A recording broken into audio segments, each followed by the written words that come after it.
जय मसीह को आप सबको। आइए आज का वचन करते हैं शुरू।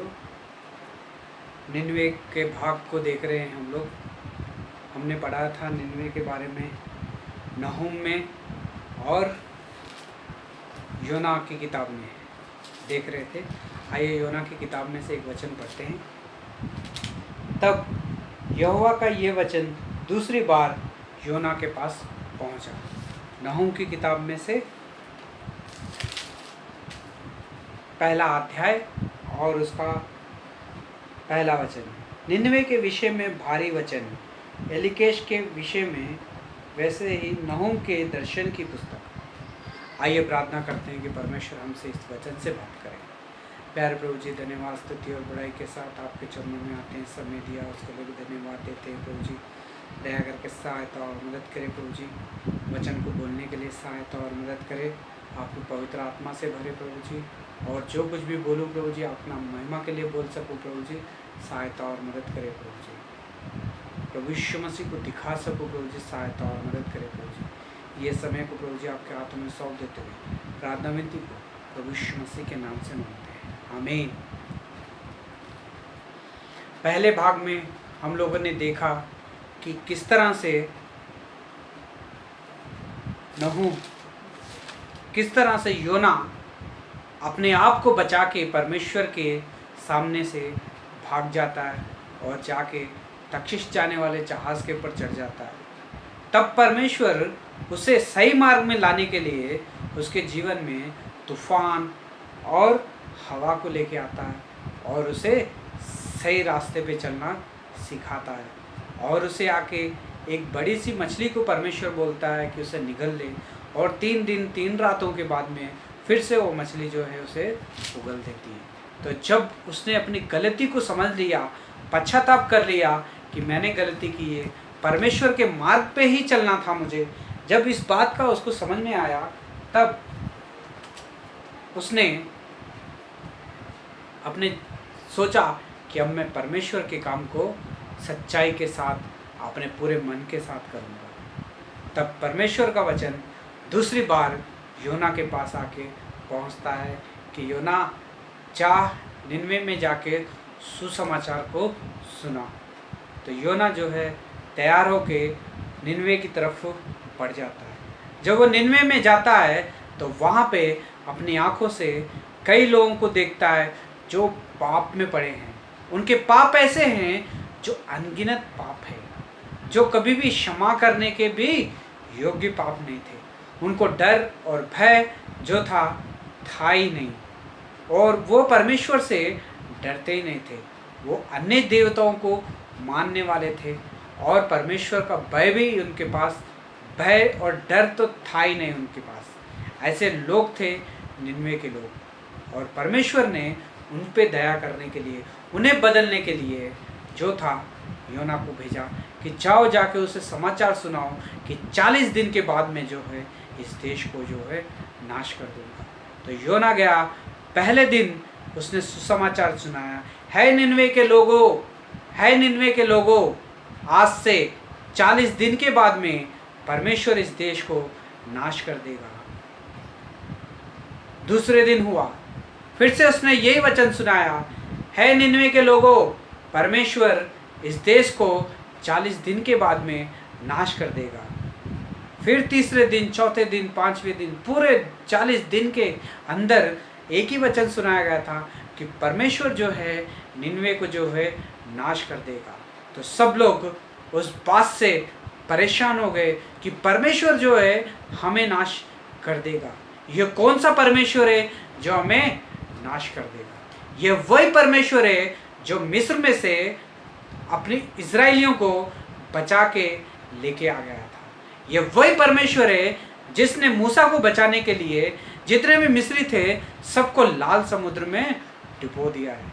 ये बहुत ही ताकतवर और बहुत ही शक्तिशाली परमेश्वर है, और ये परमेश्वर ही अब हमें नाश करने वाला है। जब इस बात का लोगों को पता चला, निन्वे के लोगों को, निन्वे के लोग अपने पश्चाताप करने लग गए, उपवास करने लग गए, प्रार्थना में रहने लग गए, गिड़गिड़ाहट करने लग गए कि परमेश्वर हमें क्षमा कर दे। जब वो निनवे के राजा को भी पता चला तो निनवे के राजा ने भी अपने कपड़े उतार दिए, राज वस्त्र उसने उतार दिए और अपना टाट पहन के और वो बैठ गया और उसने सारे निनवे में ढिंडोरा पिटवा दिया कि जाओ जाके सबको सुसमाचार सुनाओ कि निनवे के लोग आज के बाद में ना ही कोई खाना खाएगा और ना ही कोई पानी पिएगा, सब लोग हम उपवास करेंगे और प्रार्थना करेंगे और हमारे साथ हमारे पशु पक्षी भी जो है उपवास से रखे जाएंगे। तब ये लोग सब लोग निनवे के लोग परमेश्वर के सामने आके अपनी अपनी गलतियों की माफ़ी मांग रहे, हे परमेश्वर हमें माफ़ कर दे, हमारी गलतियाँ बहुत ही बढ़ गई हैं, हमें ना किसी का डर और ना ही भय है, लेकिन परमेश्वर हमारे देश को नाश मत कर, हमारे देश को जो है आप बचा लो करके। सब लोग उपवास के साथ प्रार्थना कर रहे और आ गया 40 दिन का टाइम और 40 दिन में योना वहीं था और वहीं पे रह के सुसमाचार सुनाता रहा कि 40 दिन के बाद जो है परमेश्वर जो है इस देश को जो है नाश कर देगा। योना उठा 40 दिन के बाद में उनको देखा कि किस तरह से वो प्रार्थना कर रहे हैं, किस तरह से उन्होंने अपने मन को बदल दिया है और किस तरह से उन्होंने तार तोड़ लिया है और किस तरह से उन लोगों ने उपवास किया है।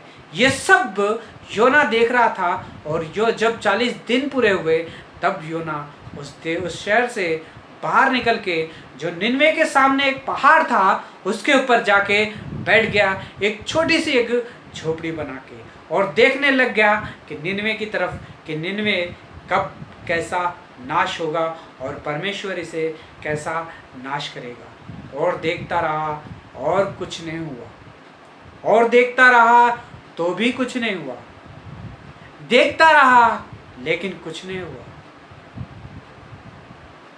योना को आ गया गुस्सा और परमेश्वर से गुस्से से कहने लग गया, हे परमेश्वर आपने जब पहली बार मेरे पास वचन भेजा था मैं इसलिए आपकी बात नहीं मान के दूसरे देश को चले गया था, क्योंकि मुझे पता है आपके पास अगर उपवास के साथ प्रार्थना करो, अगर आपके पास आके गिड़गिड़ाहट के साथ प्रार्थना करो, सच्चे मन से प्रार्थना करो तो आप वो प्रार्थना को सुनते हैं और उसके ऊपर जवाब देते हैं। आप तो दयालु परमेश्वर है करके मैं जानता था, लेकिन फिर भी आपने मुझे इस देश में भेज दिया कि जाके उस सुसमाचार को सुनो। अब ये देश के लोग क्या सोचेंगे कि योना झूठ बोल के चले गया था, देश तो नाश हुआ ही नहीं है। ये सब परमेश्वर के सामने पुकारता रहा और गुस्से से भर गया और एक झोपड़ी जो उसने बनाई थी वहां पे जाके लेट गया और धूप उसे सता रही थी। तब परमेश्वर ने जो था एक योना के ऊपर दया दिखाई और उसे एक नया पेड़ दिया और वो पेड़ ऐसा बड़ा एक ही दिन में कि योना के ऊपर पूरी की पूरी छांव आ गई। और योना खुश हो गया कि परमेश्वर आप सच में दयालु परमेश्वर है और कितना ध्यान रखते हैं मेरा कि मैं धूप में जल रहा था, आपने मेरे लिए मेरे ऊपर छांव दे दी। और दूसरे दिन फिर से एक कीड़ा आया और वो पेड़ को काट दिया और वो पेड़ पूरा सूख गया और योना फिर से गुस्से से भर गया कि परमेश्वर अब मेरी जान ले ले, मुझे जिंदा नहीं रहना है, क्योंकि ये पेड़ मेरी छांव का पेड़ था लेकिन यही पेड़ जो था अब मेरे सामने से चले गया है और मुझे धूप लगने लग गई है। और आपने कहा था कि मैं इस देश को नाश कर दूंगा और उस देश को भी आपने नाश नहीं किया है। ये भाइयों और बहनों, परमेश्वर का वचन जो है सच्चा है। परमेश्वर के वचन में ना ही कोई ऊपर होता है और ना ही कुछ नीचे होता है। जो कुछ इसमें लिखा जाता है वो एकदम सच्चा पवित्र आत्मा से लिखा गया है। इसके हर एक बोल को अगर हम देखेंगे तो परमेश्वर हमसे बात कर रहा है, परमेश्वर हमें सिखा रहा है, परमेश्वर हमें बता रहा है कि किस तरह से गिड़गिड़ाहट की प्रार्थना को परमेश्वर जो है सुनता है। निनवे के लोगों ने परमेश्वर के सामने आके गिड़गिड़ाहट के साथ प्रार्थना की, तो परमेश्वर का दिल जो था पिघल गया था। परमेश्वर चाहता था कि मैं उस देश को नाश कर दूं, लेकिन परमेश्वर का दिल को भी बदल दिया निनवे के लोगों ने, क्योंकि उन्होंने अपने मन से प्रार्थना की, मन से अपने पापों का पश्चाताप किया, मन के साथ परमेश्वर के सामने आके घुटने टेक के प्रार्थना की, मन के साथ उन लोगों ने उपवास किया और टाट पहन के रोते रहे परमेश्वर के साथ। ना ही उन्होंने कुछ खाया, ना ही उस देश के पशुओं ने भी कुछ खाया। ये सब के सब लोग जो थे उपवास के साथ परमेश्वर के सामने प्रार्थना कर रहे थे कि परमेश्वर जो है हमारे देश को बचाए नाश होने से। 40 दिन मिले थे उन लोगों को। 40 दिनों में उन लोगों ने सुसमाचार को सुना। 40 दिन के अंदर उन लोगों ने अपने आप को बदल दिया। इस 40 दिन में लोगों ने उपवास प्रार्थना की और परमेश्वर को भी पिघला दिया। हे भाई और बहनों, हमारे ऊपर भी एक ऐसी ही तकलीफ, ऐसी दुख और तकलीफ और महामारी भी इस वक्त हमारे सर के ऊपर है, जिसे कहते हैं कोरोना वायरस। इसकी वजह से ना कोई बाहर निकल पा रहा है, ना कोई घर में रहना चाहता है, और अपने ही रिश्तेदारों से भी हम लोग जो है अलग अलग हो चुके हैं। ना ही हम किसी के साथ हाथ मिला सकते हैं, ना ही कोई जाके अपने चर्च में जाके प्रार्थना कर सकता है। यहाँ तक कि हमारे जो है आराधनालय भी बंद कर दिए गए हैं। ये महामारी जो है देश को नाश करने वाली है। अगर हमने इस वक्त प्रार्थना के साथ इसको ना रोका तो। उस टाइम पे 40 दिन दिए गए थे निनवे को कि ये देश जो है नाश होगा, लेकिन उन लोगों ने पश्चाताप किया, अपनी गलती मानी और प्रार्थना उपवास किया और परमेश्वर को जो था पिघला दिया। ये भाई और बहनों, हमें भी ऐसी ही 40 दिन बड़े हैं। लॉकडाउन हो चुका है और हम लोग क्या कर रहे हैं? अच्छी बात है, अगर अपने घर में रह रहे हो, अपने परिवार के साथ रह रहे हो, अच्छा खाना खा रहे हो, अपने परिवार को वक्त दे पा रहे हो, बहुत ही अच्छी बात है कि आप परिवार के साथ मिलके अपने उपवास प्रार्थना या प्रार्थना में समय बिता रहे हो। ये महामारी एक दूसरे से आगे आके फैलते जा रही है, और कितने दिन तक लॉकडाउन रहेगा ये भी हम लोगों को पता नहीं है, लेकिन सिर्फ परमेश्वर जानते हैं इस चीज को। ये समय जो है हमें पश्चाताप करने का समय है। ये समय जो है प्रभु यीशु मसीह के पास आने का समय है। ये समय जो है अपनी गलतियों को मानने का समय है कि प्रभु जी मुझे माफ कर दो। हम सोच रहे होंगे कि हमने क्या गलती कर दी, हमने क्या पाप कर दिया। ये भाई और बहनों, हम लोग भले किसी और के सामने पाप करें या गलती ना करें, लेकिन जो रहस्य में करते हैं वो भी परमेश्वर जो है हमें देखते हैं। निनवे के लोगों को 40 दिन दिया गया था। निनवे के लोगों ने प्रार्थना के साथ परमेश्वर के सामने आ गए, गिड़गिड़ाहट के साथ परमेश्वर के सामने आ गए कि परमेश्वर हमारे देश को बचा लीजिए, हमें नाश ना कीजिए।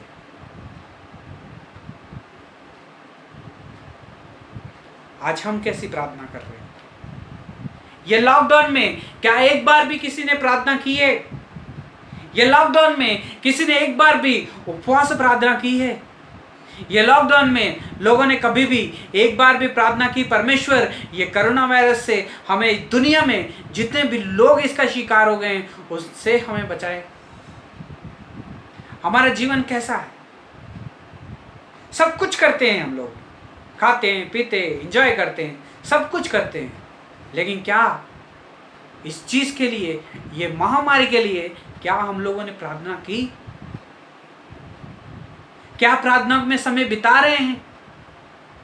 अपनी दूरियां नाश होने के ऊपर आ गई है, क्या अभी भी हम अपनी मनमानी कर रहे हैं? भाई और बहनों, ये समय जो है फैमिली के साथ रहना बहुत अच्छी बात है, ये समय जो है हमें टीवी को देने का और सीरियल देखने का टाइम नहीं है। ये समय जो है प्रार्थना करने का समय है। ये अभी जो महामारी अभी आई है हमें, ये महामारी में काफ़ी लोग, जो लोग बड़े बड़े जितने लोगों के पास पैसा है, वो लोग आके हमें कुछ पैसे दे रहे हैं या कुछ खाने के लिए दे रहे हैं गरीबों में, जो ये सब बट रहा है और लोग अभी तक जिंदा है।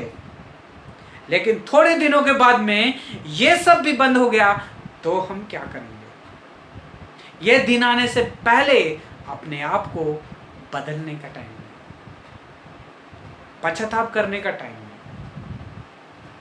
प्रभु के सामने आके अपनी माफी मांगने का टाइम है। प्रभु जी, मुझसे गलती हो गई, मुझे दया करके क्षमा करो, अपने खून से धो के मुझे पवित्र करे, दोबारा मैं ऐसी कभी गलती नहीं करूंगा। ये मानने का टाइम है, ताट ओढ़ने का टाइम है, प्रार्थना करने का टाइम है, उपवास करने का टाइम है।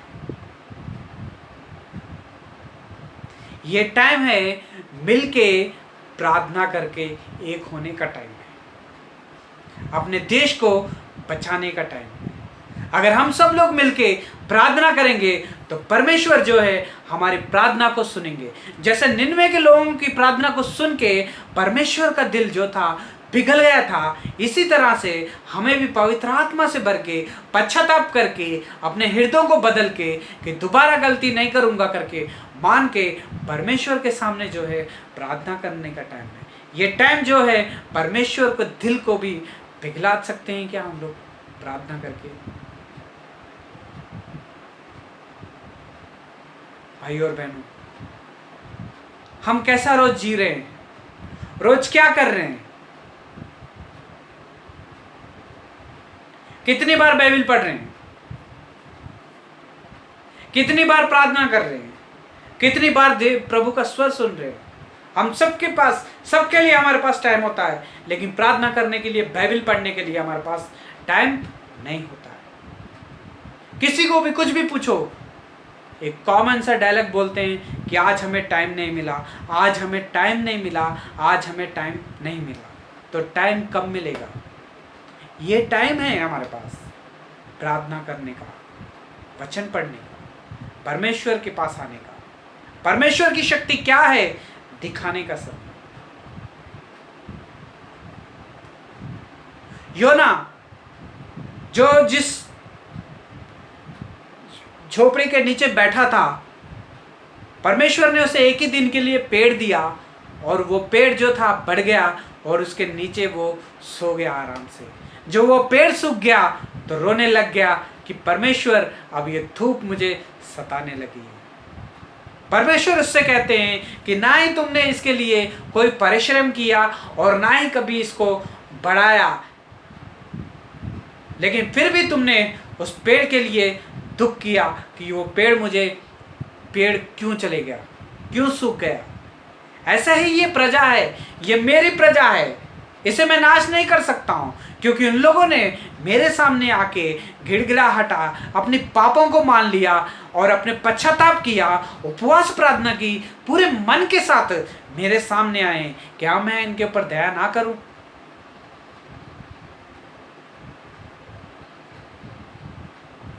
मैं नाश करने वाला परमेश्वर नहीं हूं, प्यार दिखाने, कृपा दिखाने वाला परमेश्वर। परमेश्वर का जो गुस्सा भर जाता है तो वो अपने लोगों को भेजता है पहले उन्हें चेतावनी देने के लिए। अगर वो चेतावनी सुन के अपने मनों को बदलते हैं तो परमेश्वर उस देश को बचाता है, दया करता है और अपना प्यार भी दिखाता है। अभी हम एक महामारी में फंसे हुए हैं, इसमें से कैसा बाहर निकलें? इसका सिर्फ एक ही एक रास्ता है कि हम लोग मिलके प्रार्थना करें, उपवास प्रार्थना करें। परमेश्वर अपने टाइम से वो काम करेगा, लेकिन हमारा जो काम है सिर्फ एक ही काम है, प्रार्थना करने का टाइम। क्या प्रार्थना के लिए आप समय दे पा रहे हो? प्रार्थना के क्या कभी आपने प्रार्थना की ये लॉकडाउन में, कि आपने लॉकडाउन के बाद में ही प्रार्थना को छोड़ दिया? अगर ऐसा किया है तो भाई और बहनों, आज समय है परमेश्वर के पास आने का। अगर ये वचन के साथ परमेश्वर आपसे बात कर रहा है तो अभी इसी वक्त अपने पापों को मान लीजिए, पश्चाताप कीजिए कि प्रभु जी मुझे क्षमा करे, अपने खून से धो के पवित्र करे। आपके वचन को जानते हुए भी मैंने आपको दुख दिया, आपकी बाइबल पढ़ने के बाद में भी मैंने पाप किए।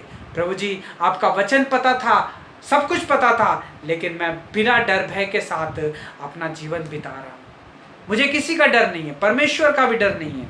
अगर ऐसे हो आप तो आज परमेश्वर आपको समय दे रहा है, परमेश्वर आपको समय दे रहा है पश्चाताप करने के लिए, परमेश्वर आपको समय दे रहा है आप प्रार्थना करने के लिए। वो नहीं चाहता है, परमेश्वर नहीं चाहता है कि मेरे लोग जो है नाश हो जाएं। परमेश्वर चाहता है कि उसके बच्चे फले फूले। परमेश्वर हमें नाश होने के लिए नहीं धकेल देता है, हमारे जो काम है उसकी वजह से हम अपने जीवन को नाश कर लेते हैं। ए भाई और बहनों, योना ने अपनी गलती से सीख लिया था परमेश्वर का काम कैसा करना है। परमेश्वर ने उसकी गलतियों से उसको सिखा दिया था और उसने सुसमाचार आके सुनाया निनवे को, और निनवे के लोगों ने पश्चाताप कर लिया। आज वचन हमें कई लोग परमेश्वर के दास जितने भी हैं, सब लोग जिनको परमेश्वर ने चुना है, वो हमें कई बार चेतावनियां देके समझाते रहते हैं कि ये पाप है, ये मत करो, ये गलती है, ये मत करो, लेकिन फिर भी हम ये कान से सुनते हैं और ये कान से जो है छोड़ देते हैं। हे भाई और बहनों, आज समय है अपने को जांचने का समय है, अपने आप को देखने का समय है। जैसा हम आईना देखते हैं और अपने आप को देखते हैं, ऐसी हमारे अंदर देखने का समय है। हम कैसे दिनों में जी रहे हैं, जो आखिरी दिन है ये। परमेश्वर कब आएगा ये इसके बाद का हम लोगों को पता नहीं है। वो चोर की नाई एक दिन आ जाएगा। यह सब कुछ दिखाता है कि परमेश्वर अभी नजदीक में है और वो जल्दी आने वाला है। क्या हम तैयार हैं? जब परमेश्वर आएगा तो क्या हमें तैयार देखेगा? हे भाई और बहनों, अगर तैयारी नहीं की है आपने तो आज तैयारी होने का समय है। निनवे को परमेश्वर ने नाश होने से बचा लिया था, क्योंकि निनवे के लोगों ने अपनी गलतियां मानी थी, पश्चाताप किया था, उपवास किया था और परमेश्वर के सामने घुटने टेक के प्रार्थना की थी। ये देश को हमारी ज़रूरत है, हम लोगों की प्रार्थना की ज़रूरत है। महामारी पूरी तरह से फैल चुकी है, हम लोग कोई भी बाहर नहीं निकल पा रहे हैं। आज समय है प्रार्थना करने का, एक साथ रह के प्रार्थना करने का, हफ्ते में एक बार, कम से कम एक बार उपवास प्रार्थना करने का। अपने लिए नहीं, अपने देश के लिए प्रार्थना करने का समय है। अगर कभी भी किसी ने आज तक प्रार्थना नहीं कर रही है तो ये समय है आपके लिए प्रार्थना करने का। परमेश्वर हर एक मुसीबतों से हमें निकाल देंगे। निनवे के लोगों ने परमेश्वर के दिल को पिघला दिया, तो हमारा टाइम है अब परमेश्वर के दिल को पिघलाने का, प्रार्थना करने का टाइम, परमेश्वर के पास आने का टाइम। अपनी गलतियों को मान के परमेश्वर के साथ अगर सच्चे मन के साथ प्रार्थना करोगे तो परमेश्वर जो है हमारे इस देश पे जो महामारी फैली हुई है इससे हमें बाहर निकाल देगा। वो कब करेगा, कौन से समय में करेगा, वो सिर्फ हमारे ऊपर है कि हम किस तरह से प्रार्थना करते हैं। हे भाई और बहनों, अगर ये वचन के साथ परमेश्वर आपसे बात करता है तो परमेश्वर कितना दयालु और कितना कृपालु है हमें पता चलता है। वो हमारी प्रार्थना को, हमारी गिड़गिड़ाहट को सच्चे मन से अगर हम करेंगे तो हमारी प्रार्थना, हमारी गिड़गिड़ाहट को वो दोनों को सुनता है और हमें नाश होने से भी बचा लेता है, क्योंकि वो हमसे प्यार करता है। अपने प्रिय पुत्र को उसने इस दुनिया में भेजा ताकि हम उसके द्वारा उद्धार पाएं। हे भाई और बहनों, आज समय है उद्धार पाने का। अगर कोई प्रभु यीशु मसीह को अभी तक नहीं जाना है, अगर प्रभु यीशु मसीह के बारे में नहीं पता है, तो प्रभु यीशु मसीह के पास आइए। वो आपके पापों को क्षमा करेगा और उसे धो के पवित्र करेगा। अगर ऐसे आप आओगे परमेश्वर के सामने, तो परमेश्वर आपको क्षमा करेगा। ये समय है प्रार्थना करने का और प्रभु के साथ टाइम बिताने का।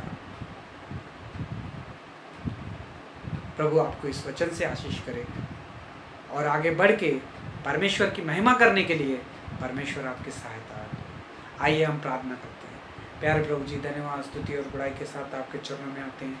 समय दिया उसके लिए भी धन्यवाद देते हैं। दया करके सहायता और मदद करे प्रभु जी। 99 के लोगों को प्रभु जी आपने बचाया प्रभु जी 40 दिनों में प्रभु जी। ये 40 दिन प्रभु जी आपने हमें दिए है प्रभु जी। दया करके सहायता और मदद करे प्रभु जी। ये कोरोना वायरस को प्रभु जी दया करके सहायता और मदद करे प्रभु जी। ये कोरोना वायरस से प्रभु जी आप हमें बचाइए, हमारे देश को प्रभु जी बचाइए और हम आपके नाम महिमा कर सके प्रभु जी। सहायता और मदद करे प्रभु जी। हमारे प्रार्थना विनती को प्रभु यीशु मसीह के नाम से मांगते हैं, आमीन। God bless you all.